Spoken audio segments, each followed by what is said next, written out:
Has Disneyland changed, or have I just changed?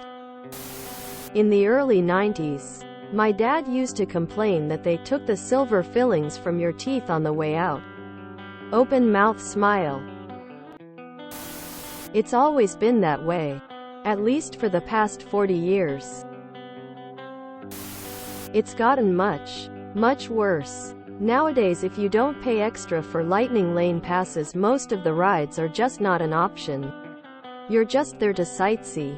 For as expensive of a vacation as Disney is, it's pretty brutal when you arrive and realize that you have to pay even more money just to ride the rides. We went in February this year, and it was 50 degrees, rained 100% of the day, and was very windy. There were short lines everywhere, and we got a lot of riding for our money, but I was shocked at the price. For my family of 5, with the Fast Pass thing added to each ticket, and parking, it was over $1,000 for one day. I'm sure if you buy multi-day bundled tickets, it is probably cheaper, but $1,000 to get in the door felt like a lot. That doesn't include food or anything. I think the Disney CEO said what you said not long ago. https://nicholasryman/2023/03/09/Siabobiger Disney Park pricing waste o aggressive and Hulu might worth selling. My feeling is that Disney is an experience, not necessarily a vacation. I've only gone once. I enjoyed it, and would go again, but I felt like I needed a vacation afterwards to recover. alwayshasbeen.jpg. Disneyland is expensive, but when I took stock of it after this year, I didn't find it unreasonable. If you went to a janky-ass county fair, you'd likely be out $60,100 a person between entrance, rides, food, etc. for less than $200 a person, including Genie Pass for quick rides. You get complete immersion and the most sophisticated rides available for 14 hours. The food there surprisingly wasn't as expensive as I thought it would be. It was average at best, but dishes were all under $15, making it more appealing than leaving the park to eat somewhere cheaper. The merch is expensive, but no more so than anywhere else, and we just didn't buy it. It is much more expensive to fly there and get a hotel than it is to actually enter the park. To me, it seems if world population grows but the number of Disney parks do not grow, then that means supply is scarce and price will rise. If price rose even higher, that would fix the long lines.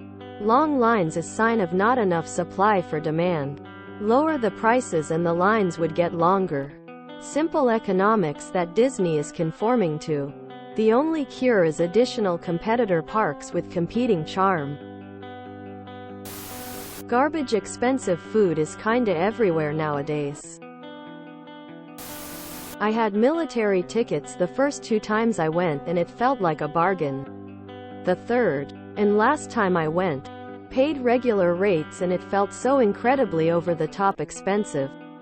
The tickets keep getting more and more expensive, the parks more crowded, and more fees tacked on for things that used to be included in the ticket price.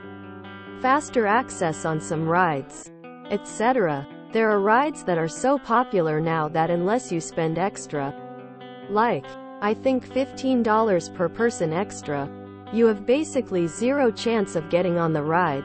This is after paying $150 or so just to get into the park. That is insane, emo, and not fun. Looking over the past 10 years, to me it has really skyrocketed in cost. It's economics and the law of supply and demand. If more people want to come, they can increase prices, decrease quality, and squeeze more people in. If people still want to come, what are they going to do? They're going to try to make more money. Losing free FastPass was the worst thing to happen to Disney parks. Disney World takes either a lot of planning or else modest, reasonable expectations to appreciate it. While the sit-down restaurants used to be much better, they're still above average compared to other theme park and amusement park restaurants. I haven't been to Disneyland enough to compare, but it's a different experience. It's never been known for its food, but there are plenty of restaurants outside the park. Both parks use high prices as one way to help control the crowds. Their new entrance reservation systems should also help, but I don't know whether it does. But it's the sort of scenario that's no win for the consumer. You can't have something that's so good that it draws crowds internationally but is also cheap and not overcrowded. Times Square on New Year's Eve is worse. Concerts and special sporting events can be worse. I don't see any solutions. My one suggestion is to set aside FOMO and don't think in terms of seeing everything. Use the tools they have. Show up when the park's open, and see enough for it to be enjoyable. Was that way in the 70s also. Crowds thinned a little if it was a rainy day. I just went for the first time in 7 years on Friday, and yes, I felt like this the whole time, but seeing my toddler have a blast was worth it. You got to really research what food to get in advance. A lot of it is expensive and not good, but there are a few good spots and things to get while you are there. Wasn't really impressed by Magic Kingdom food though. The toilet paper has gotten worse for sure. Thinner than my old HS. Went to a Disneyland bathroom at 11 a.m. Was a trashed equivalent of a Juarez border gas station. This was last year. Far cry from when I first visited Disney World in the late 80s. Some jerk would throw a cigarette butt to the ground. A park employee would seemingly appear out of nowhere to sweep it up within 30 seconds of it hitting the ground. And I saw this more than once with random litter hitting the ground. Food has always been expensive, but it definitely was better in the old days. Overall, it's still above average. But you come across an occasional miss, which didn't happen a decade ago. If you enjoyed this video, please check out our playlists full of similar content. Epicaricast is like doom scrolling for your ears. Please like, share, and subscribe.